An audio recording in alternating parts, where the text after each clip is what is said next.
A YouTube channel called MentisWave recently released a video where they're talking about how to identify bad philosophy, and they use the example of antinatalism to make their points. Now, I wanted to respond to this video because I think there are some key misunderstandings of what antinatalism is, which is classic. Every person who makes a video thinking they know about antinatalism always makes really basic mistakes. But also, I generally want to go over what I agree with and what I disagree with when it comes to this guy's thoughts on antinatalism. Anyway, let's get into the video. Now, antinatalism, for those of you who do not know, can be summarized as an ethical argument against procreation. In other words, stop having kids. The claim is that the pain of existence is far greater than non-existing and not outweighed by the pleasure that comes with existing. So the first thing I want to point out is this is a really common error that loads of people make about antinatalism, which is the claim that there is more harm, pain, suffering, however you want to put it, some negative thing than there is pleasure, good things, benefits, all of this sort of stuff. Usually people say that antinatalists are claiming that people's lives, all people's lives, are overall more bad than good. Now, this is a super common misunderstanding that I always see. To give this guy the benefit of the doubt, has he spoken to specific antinatalists that may claim this? Maybe he has. But is this the foundation of antinatalism or any of its core arguments? No. The generally accepted core arguments for antinatalism are David Benatar's Axiological Asymmetry, Matty Hyrie's risk argument, Shauna Schifrin's consent argument, and the imposition argument. None of these arguments say anything about whether there is more bad things than good things in a single life. I think if we were to be super charitable, the closest thing to what MentisWave is claiming antinatalists are saying is David Benatar's quality of life argument. And whilst David Benatar may actually think that there could be more bad in all lives than there is good, the quality of life argument specifically is that humans generally massively underestimate how much harm or bad there is in a single life. Not that it necessarily outweighs the good, although in many cases it will outweigh the good, but that's not the fundamental claim. So anyway, I wanted to clear that up because this is a super common misunderstanding I see so many people make about antinatalism. And therefore, by bringing children into the world, you are committing an act of evil because the non-existent individual did not consent to their creation. Thus, procreation, they argue, is logically equivalent to inflicting pain and misery on an innocent party. You can almost think of it as a very weird spin on think of the children, but by not having children because it might bring those children pain. Now, if you consider yourself a rational individual, you might already just have some alarm bells going off from that on its face. Something just doesn't feel quite right about that, does it? Well, that's where said philosophy life hack for detecting concepts that are most likely garbage comes in. And that is when one such concept suffers from relying on claims that are both unverifiable and highly subjective. Well, now we can get back to antinatalism and start to see some immediate problems. This pain that antinatalists are trying to avoid is subjective because pain itself is subjective. Some people tolerate it better than others. Some people are going to say that the joy they experience out of existing is far outweighing any kind of pain that they get from any kind of negative experiences in their life. And what's interesting is that the degree of this is also subjective. For instance, a person can experience a very crappy, very unfortunate life, but still say that they didn't get a small amount of joy in life, and still say that they are glad to have existed. While other people might have very easy lives with tons of pleasure or things that other people would value higher, but still say that they would rather have not existed. Pain is subjective and very difficult to verify. For instance, someone could claim to have stubbed their toe on a fumo 20-something years ago, and they still have PTSD from it, and the pain they experience from it far outweighs any kind of joy they can get from being alive. Now, that may seem obviously ridiculous to the average person, but again, it's all subjective. You can't actually prove these statements wrong, you can only disagree with them in relation to how you would view it. So then, how do you know if a person who doesn't exist yet is going to be experiencing this subjective level of pain and pleasure in such a way that they don't mind and would rather exist than stay non-existent? Well, you can't verify that, because they don't exist. You can't actually verify if the absence or presence of pleasure or the absence or presence of pain has an overall value that favors non-existence to those who do not exist,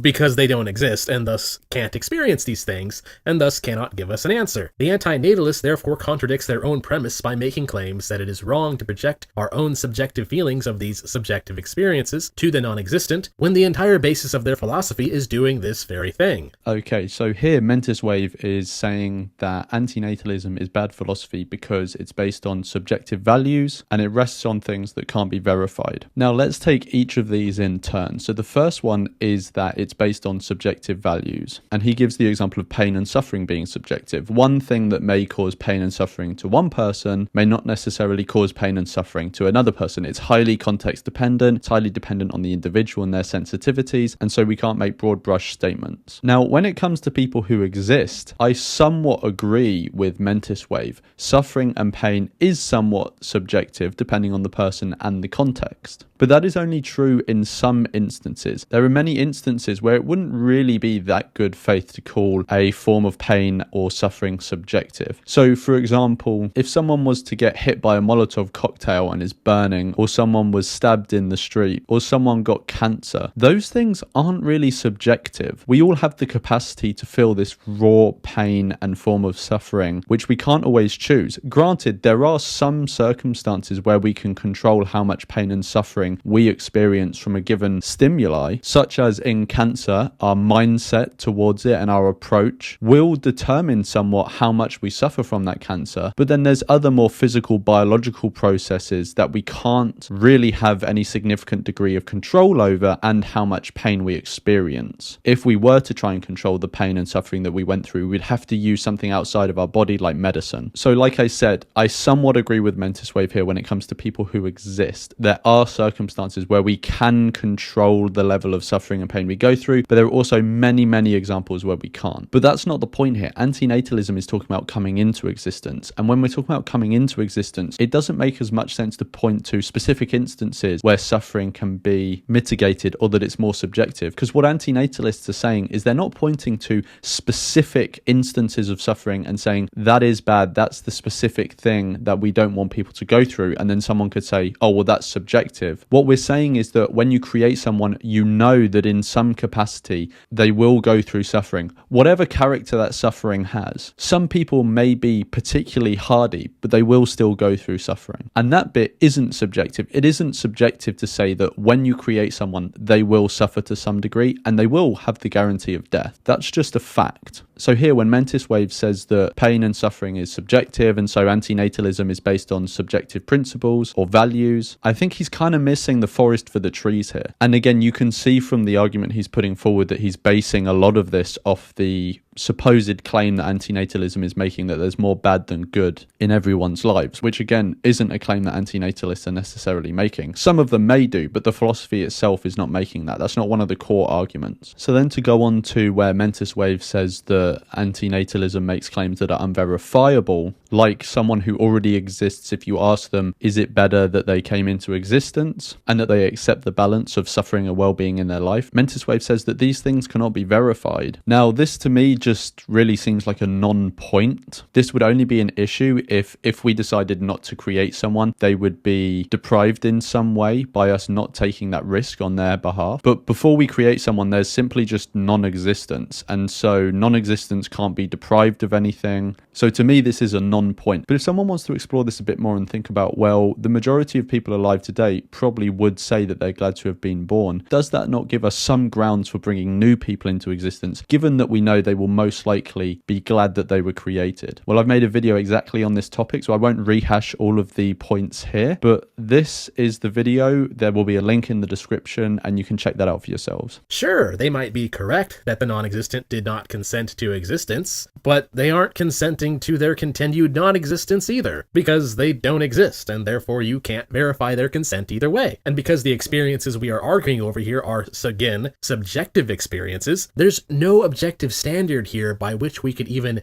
measure whether or not anything they are saying is true for any potential non-existent individual who has the potential to exist. This is the problem here with these things of being both subjective and unfalsifiable and unverifiable, because there's no way to verify it, and the prime argument is based on how people subjectively value these aspects of living. There's really not much to go with here. So here MentisWave is talking about the consent of the unborn or the non-existent, and I think he's getting confused here that when you're talking about the non-existent, they literally don't exist. Antinatalists are not saying that the consent of the non-existent is important because it's non-existence. The concept of consent doesn't make sense to non-existence. And MentisWave talks about how the non-existent are not consenting to their continued non-existence. But who is he talking about? This is literally empty moral space, non-existence. There is no one to continue not existing. What he's saying doesn't make sense. He's referring to an individual who doesn't exist. What antinatalists are saying when it comes to consent is not that the consent of non-existent entities is being violated. It's that once someone exists, generally significant amounts of suffering and the guarantee of death has been imposed upon them without their informed consent. Not that some sort of unborn ghost fetus has not consented to coming into existence. It's that the being who you will create if you make that decision will not have consented to that significant form of harm that has been imposed upon them and death. And generally, when we talk about consent, the only times you violate consent when it involves imposing harm on someone is that you're doing it to avoid some greater harm to them. And that doesn't apply to creating someone because non-existence cannot have harm done to it. So we can't be avoiding a greater harm by imposing the harm of existence on someone. So I just wanted to clear that up because it seems like MentisWave is kind of confused about consent when it comes to antinatalism in this clip. There's no final truth of the universe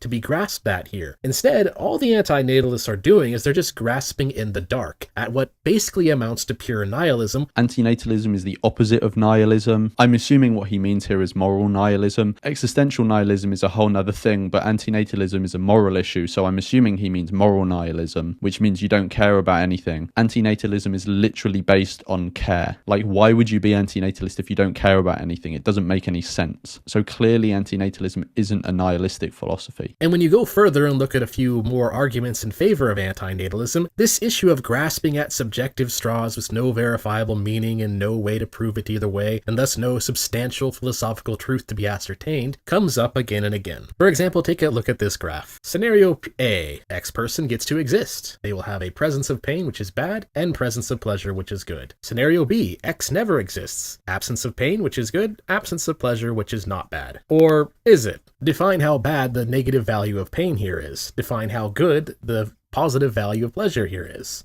You can defeat the argument this graph attempts to make by simply assigning -1 to the value of pain and +100 to the value of pleasure, and a value of 0 to its absence. Therefore, scenario A adds up to 99 and scenario B adds up to 1. Since all of these concepts are subjective, the antinatalist has no argument against this refutation. And again, you can't actually verify these numbers for a person who does not exist. There is no tangible truth to be grasped here. You could argue with an antinatalist about this forever and go round and round in circles, disagreeing with these values and debating with them until you are both blue in the face. For instance, the antinatalist might say that the presence of pain a life might experience far outweighs the value of pleasure, and thus we should be conservative about avoiding pain, which is just the same subjective argument in reverse with no way to verify who is right or not. It would be a complete and total waste of your time. So he makes a comment here on the axiological asymmetry. Now, again, he keeps on going about measurements here on like how much of this, how much of that. This isn't relevant to the axiological asymmetry. That's a separate discussion. But one thing I do agree with him on when he talks about the axiological asymmetry is that the axiological asymmetry presented by David Benatar is just one set of values we can have towards pleasure and pain, well-being and suffering when it comes to bringing someone into existence. There are a whole range of ways that we can value these different things when it comes to this question, and the axiological asymmetry is only one of them. And David Benatar says this himself. He's not making a logical claim, he's making an axiological one. And so someone could say, well, I just have different values when it comes to valuing well-being and suffering as it pertains to coming into existence. The thing is, yes, different people may value things differently on this topic, but what you have to do then is recognize the implications of the values you're saying you have. So when you say you have certain values and someone says, well, you do realize that would then mean you have to believe this, this, and this, and sign off on that and sign off on that, are your set of values going to look so pretty anymore? So it's not as simple as MentisWave is putting across here. Yes, people can have different values, but you also have to recognize the implications of those values and whether you accept them. You can't just say that you have different values to win cheap points in an argument. Now, obviously, if you want to get the full detail on this, you'll have to read his book. But when David Benatar puts forward his axiological asymmetry, he does back it up by talking about the explanatory power of it and some problems in population ethics he thinks it solves, and also some fundamental moral opinions that many people have in society that are very common and very intuitive to people that he says are actually founded upon the axiological asymmetry. So he's not just throwing these values out there and saying, this is what I believe in, and not going any further. He does actually go further in the ways that I've just said. So I wanted to point that out because MentisWave is making out like it's just some battle of people's values, which on one hand it is, but on the other hand, those values actually lead to something. And so you need to have a discussion about that. So it's not as simple as MentisWave is putting out here. And this is exactly what antinatalists do, by the way. One of their main arguments is the axiological asymmetry argument. And yes, there's an entire book on this from them. Better Never to Have Been, The Harm of Coming into Existence by David Benatar. And the same problems are immediately present in the preface. For instance, it says, each one of us was harmed by being brought into existence. That harm is not negligible, because the quality of even the best lives is very bad, and considerably worse than most people recognize it to be. Again, there's the problem. The value of these things in relation to a person's life is subjective only to their own self-evaluation. Or how about in Chapter 3, how bad is coming into existence? I have argued for so long as a life contains even the smallest quantity of bad, coming into existence is harm. Again, that's subjective. You can only ask that on a case-by-case, individual basis, and you can't project that on someone who doesn't exist yet. What's interesting is he recognizes that this subjectivity is a problem because he goes on to argue against studies, which claim that most people are overall happy by pointing out that they are subjective, and people can be biased in favor of positive memories, and that their subjective answers may be correlated to other things. Yes, studies which ask people questions about their feelings on existential questions are going to have subjective answers, and self-reported data can indeed be the result of other psychological factors. And so he tries to argue against this using reasons that are, again, you guessed it, also subjective. It's like he recognizes that this is a problem, but only in relation to studies which disagree with his premise. The reality is, you can't actually make the claim that an individual would be better off even avoiding the smallest amount of pain by not existing, because you are not that individual. One thing that I just want to touch on one more time is running through this whole thing, MentisWave is speaking in such a way where he's kind of just assuming that people exist before they do exist. So for example, he constantly refers to the fact that some people may sign up to the conditions of life when other people might not. But who is he talking about? Sure, people who already exist can say whether they would have signed up to it or not, but those people already exist. That's not who antinatalism is concerning. Antinatalism is concerned about new individuals who can come into existence, but they don't exist yet. So I don't know who MentisWave is referring to throughout this whole video when he talks about people who would sign up to existence. As Ricky Gervais said, it's not as a long sort of cabinet full of potential ghost fetuses going, we want to be born, right? By even attempting to refute studies that survey individuals on these subjective statements, the book proves that the point of its own premise is moot. And that's the basic issue with philosophies that cannot be justified with anything verifiable or objective. The lack of both of these things means anyone can refute it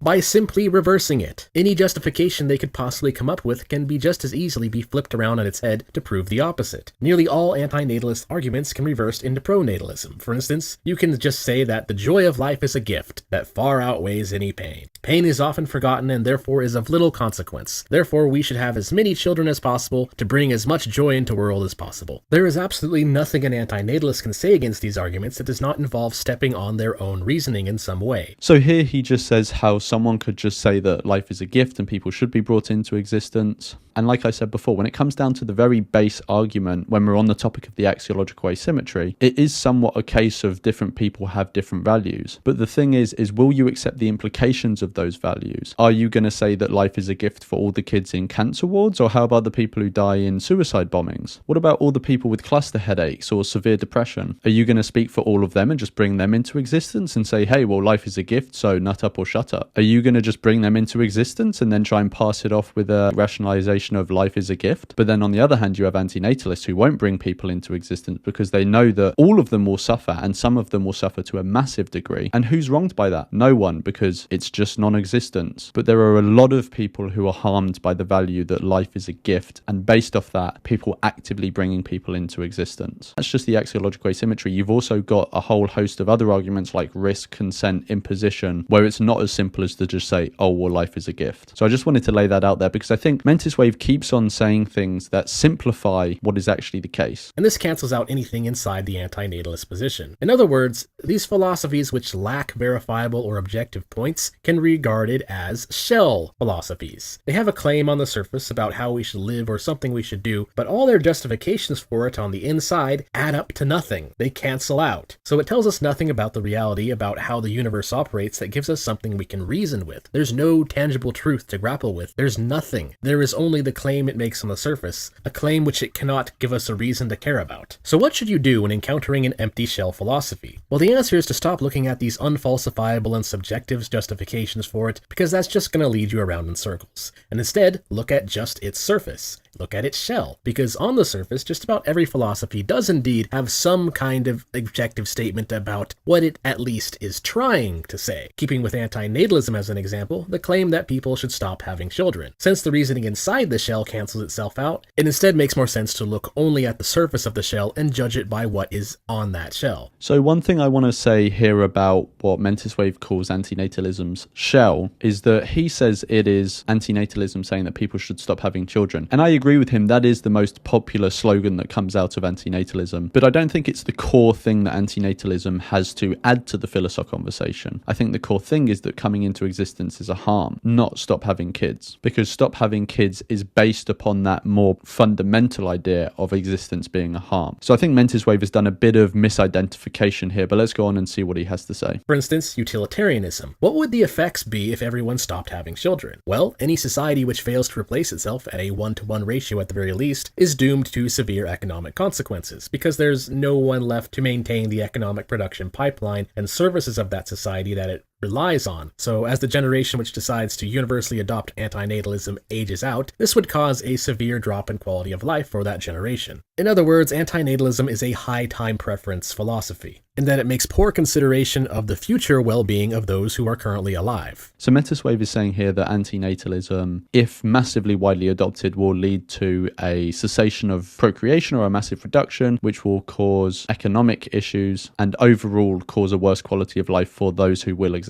Now, this is a massive topic which I'm not going to get into for this video, but MentisWave's observation could be very true. But there are questions that then come with that. Should we be sacrificing more generations to prop up already existing generations in an endeavor which will ultimately end anyway in the heat death of the universe or before? Should you be able to bring someone into existence just so they can be a wage slave to prop up your needs and desires when you're older? These are all things that need to be considered. And I do think that antinatalists need to consider things as well, like the practical implementations, if the philosophy is to be massively widespread at some point, which I don't think is ever going to happen, but these are things that antinatalists do need to think about. Another argument that comes from outside is the simple question as to whether or not pain and pleasure is really all that matters in life. Following the logic of antinatalism, they would have no real argument against society dedicating itself to doing nothing other than sitting on a couch, hooked up to various drugs to cause pleasure and dilute the suffering of passing. There are, unfortunately for them, in fact, philosophies out there which seek to obtain a form of enlightenment where neither pain nor pleasure nor desire can define their lives' meaning.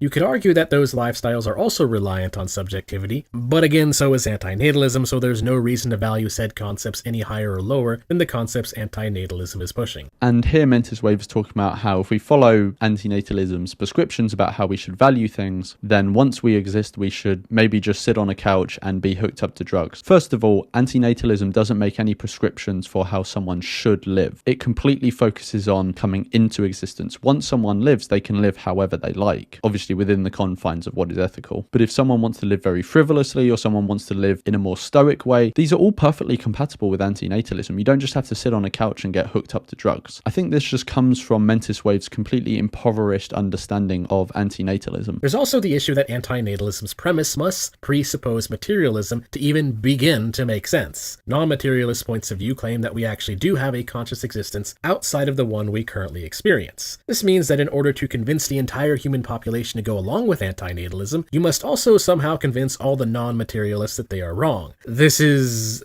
much easier said than done, since non-materialism is rooted in spirituality, which makes objective claims about what they believe the supernatural to be, but is also unfalsifiable, putting it kind of in the same category as the brain in the vat question. So yeah, good luck with that. Have fun trying to convince every religious or otherwise spiritual person that they are wrong. Spoiler alert, not happening. So here MentisWave talks about how some people have the idea that there is actually a consciousness or entity before we exist as humans. The only thing I would say to that is that those people, if they're going to do something as serious as create someone and put them at the risk of cancer and the guarantee of death and all of these things, and they say that it's justified because actually these people already exist and maybe therefore like consent to their own existence, they're going to actually have to come up with some hard evidence of this. You can't just say, I have some notion in my head and therefore I'm going to impose cancer on someone. And just to quickly clear up, MentisWave may say, oh, well, you are just basing your thing on that you have some notion in your head. Again, I would just refer him back to everything I've already said, and also the fact that antinatalism doesn't produce victims because it doesn't create people. So realistically, antinatalism in practice would actually just mean the materialists Darwining themselves out of the gene pool.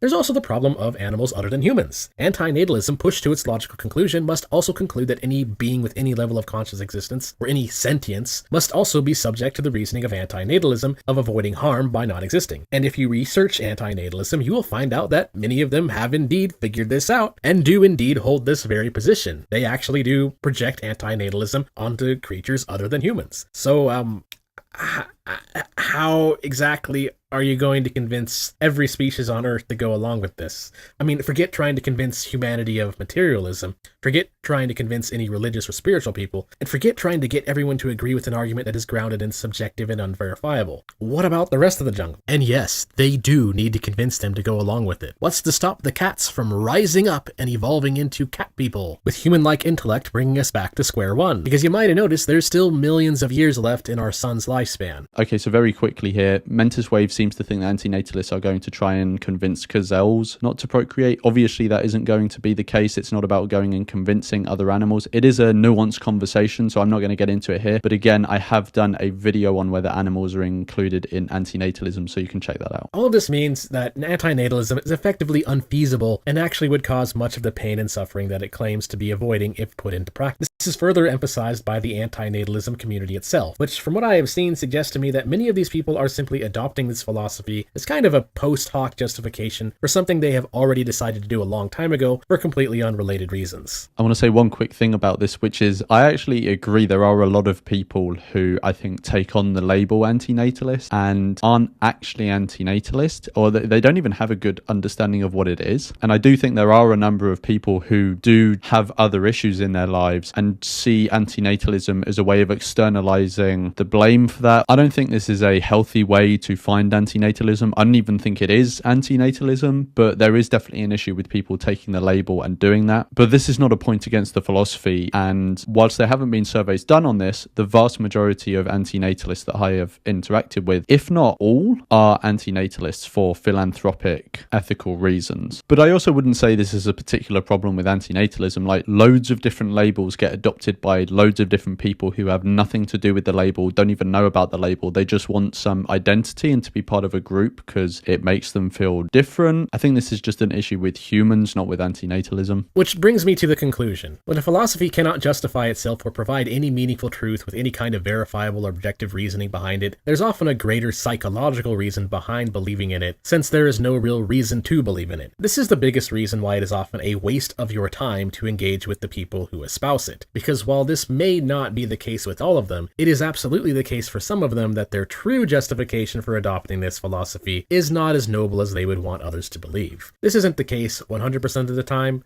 There are rare cases where something can rely on subjectivity and make unverifiable claims and still perhaps have some value. There are some esoteric theological claims which fit this bill and are, at the very least, interesting to look into, but the vast majority of time you run into something that fits the same bill as antinatalism does, where all their justifications can be countered and debunked with the exact same subjective reasons that they are trying to use to justify it in the first place. It goes round and round, it goes nowhere, it's almost always going to be a gigantic waste of your time to even get involved with it. And that's why I have nothing further to say in this matter. So thanks for watching. Anyway, so that was the video by MentisWave. I think there were a few valid points in there, and I touched upon those, but by and large, I think he just obviously has like a very impoverished understanding of what antinatalism is. Most of his criticisms just completely missed the mark, and it's disappointing that whilst people take the time to make videos about antinatalism, it 90% of the time is done with a very bad understanding of what it actually is. But also at this point, it's also kind of predictable and expected. So anyway, let me know what you thought of MentisWave's video and my thoughts on his video, and I'll see you in the next one.